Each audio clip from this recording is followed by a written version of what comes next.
So the first of my questions for educators to consider is, should the goal of culturally responsive classroom management be lowering referral rates? Some educators would say no. They'd say that that's very arbitrary and it doesn't measure whether students are actually getting meaningful consequences that help them learn better behavior. Others say that it is a good way to measure our progress in eliminating discrimination from our student discipline. Another question I would like educators to consider is, should we hesitate to refer students who are minorities? Should we punish white students more often?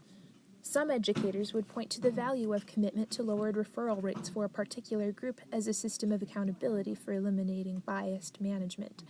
Hesitating to refer a minority student might give teachers the needed space to evaluate the factors influencing the decision. In the case of a teacher about to refer a student who is a racial minority, for example, it might be helpful for the teacher to think through whether he or she would react to the student in the same way if the student were white.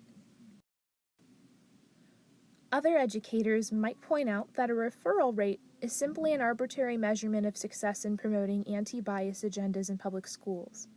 The vice principal, who saw a lack of discipline and follow-through leading to violence in her school, believed that students need consequences. Without interventions, schools might not be safe places to learn. So trying to lower the referral rate for a specific group could pose potential dangers, at least according to the opponents of the Obama-era disciplinary guide. It is also noteworthy that the rates of white students being punished went up following the Gauger-Cobbs revision of the Student Code of Conduct. Crumlish noted that changes in behavior are not uncommon responses to changes in administrational expectations. A shift in expectations is also likely to redefine on some level what constitutes acceptable behavior. With these changes, we do see one group faring a little better and another group seeming to do comparatively much worse. One possible explanation is that teachers and administrators began paying more attention to the behavior of white students as a result of their discriminational tendencies being officially called out. Another possible explanation is that the new tier-based system of determining punishments for students allowed for less freedom of tailoring the punishment to fit the student rather than the crime. In other words, case-by-case basis decisions were no longer as much of a possibility. It is noteworthy that while white students made the most significant increase in the harshness of punishments received, in the case study of the Gauger-Cobbs Middle School, the gain was not so high in the rate of referrals.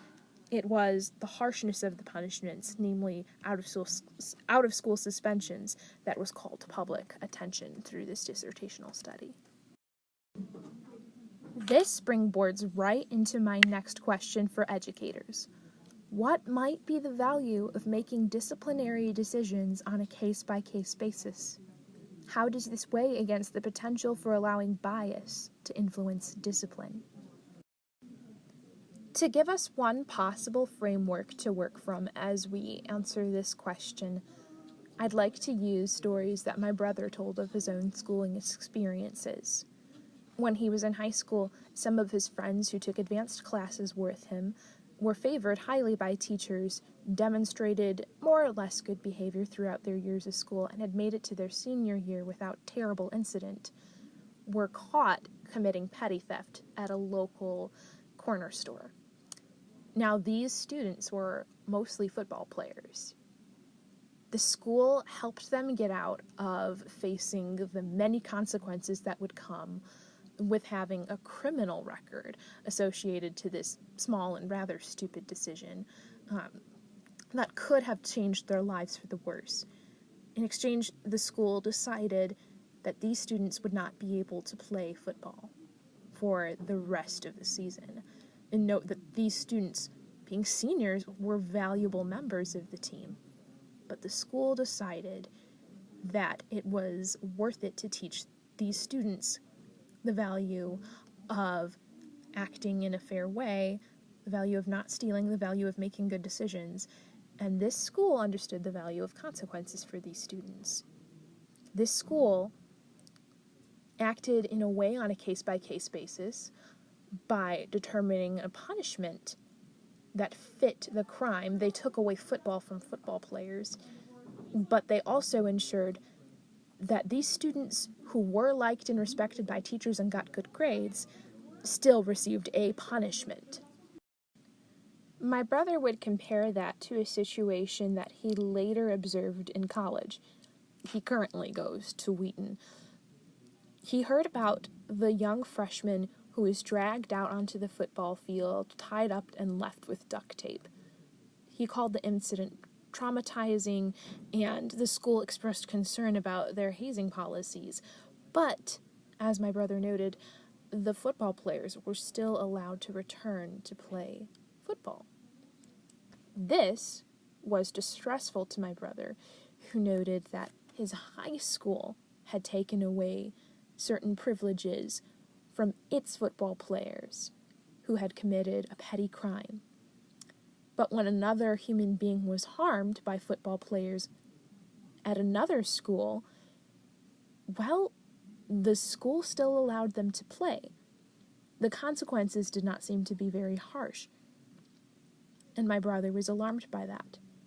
Of course, I don't know all the details of that case, and it might not be the perfect comparison, but it does give us a principle to look at. A case-by-case framework may not be perfect for institutions, but there is value to consider in it. We might want to talk about the degree of freedom that we want teachers to have in decision-making, because good teachers know their students well. A teacher who is attentive to the needs, situations, and backgrounds of particular students might be the best qualified person to say whether a student acting up in class would be best served by a firm consequence or a demonstration of patience.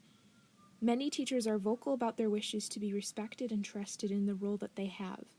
Undermining teachers and their ability to make case-by-case decisions in a way that is truly responsive to students is a discouraging act. Perhaps one way to address this would be to facilitate honest conversations and self-explorations in relation to uncovering personal biases. A principle of culturally responsive classroom management is, after all, acknowledging that humans are biased. My fourth and rather loaded question for educators is, what are some ways that systems of discipline could be restructured to protect minority students from discrimination, while still promoting behavior that is conducive to teaching and learning? The goal of culturally responsive classroom management is not to show favoritism to any particular groups, but to create equitable learning situations and environments for all students. Students of color, according to advocates for culturally responsive classroom management, are routinely denied such opportunities. So a key task of educators seeking to promote equity in their classrooms and schools is to reevaluate systems that hold certain students back. There are some increasingly prevalent ways to institute justice in a learning environment. One suggestion that some educators might offer for restructuring systems of discipline is peer mediation. With peer mediation, students are directly involved in the process of restorative justice, which implements interventions, seeks healing between conflicting parties, and promotes positive behavior without frequently resorting to taking away time in school from the student offender. Check out the video in the next slide for an example of how peer mediation can be used to promote restorative justice.